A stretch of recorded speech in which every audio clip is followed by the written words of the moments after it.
that I started to become quite concerned with some of the more traditional forms of psychiatric intervention and practice that I was witness to. For example, when it came to psychiatric diagnoses, I often found that these diagnoses created the illusion of understanding among me and my peers.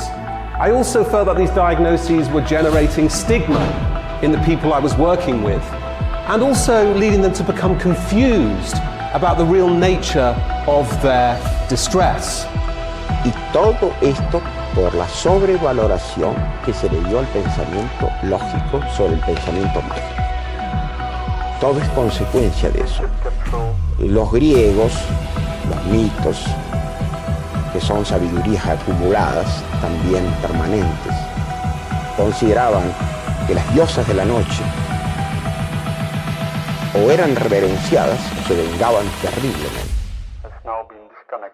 Yoga and spiritual practice is not therapy. Yoga and spiritual practice has nothing to do with therapy. Yoga and spiritual practice require a totally different environment and context than therapy. Will therapeutic issues come up while you're practicing yoga and spiritual practice? Of course. Should you deal with them? Absolutely. Full spectrum dealing. Entonces se sobrevalorizó el pensamiento lógico y no solamente se ignoró, sino que se subestimó y se ridiculizó el pensamiento mágico, considerando como cosa de atrasados. So anytime you're trying to fix yourself, that's therapy. Anytime you're trying to improve your function, that's therapy. In my words, and the way I'm going to use the word.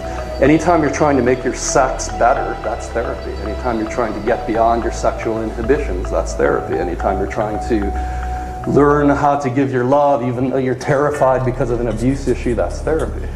The position goes like this. That psychiatry over the last 30 years, under the dominance of the biomedical model, has started to become bad for our mental health. The first reason is that psychiatric drugs do not do what they say they do on the tin. They're more ineffectual and dangerous than many of us have been led to suppose.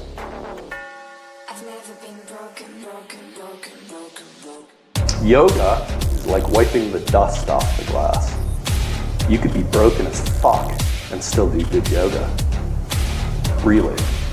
I mean, as you'll see, many yogis are. so you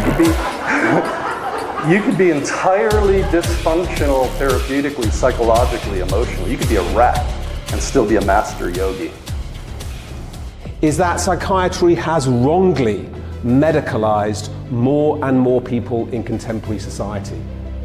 So apparently 1 in 4 of us now suffers from a mental health disorder in any given year. And I'm going to argue that this figure is so startlingly high because psychiatry has simply renamed more and more of our natural and normal, albeit painful human experiences as indicating psychiatric disorders that oftentimes require some kind of psychiatric drug. Entonces hay conocimiento del alma humana, pero no es un conocimiento intelectual, no tiene nada que ver con la razón pura. La razón pura es algo que sucede aquí arriba.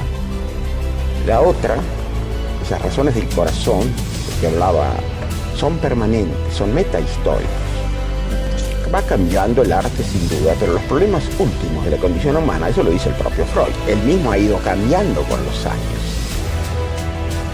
Respecto a reconocer cada vez más que el fondo del alma humana, lo que podemos llamar el último, el reducto final. Por ejemplo, la muerte es ahistórica, todos morimos. La sonrisa, el reír, el llorar es metahistórico. So in effect, by reclassifying painful normality as psychiatric abnormality, we have created the illusion of a psychiatric epidemic. Now, I'm not suggesting here that the suffering itself is illusory. No, that is absolutely real.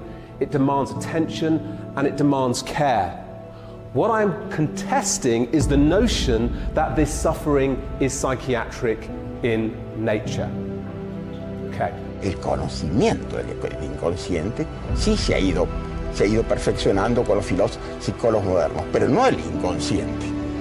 Puede existir el Himalaya sin que nadie lo haya visto. Un día alguien lo ve y lo descubre, como se habla del descubrimiento de América, ya estaba América.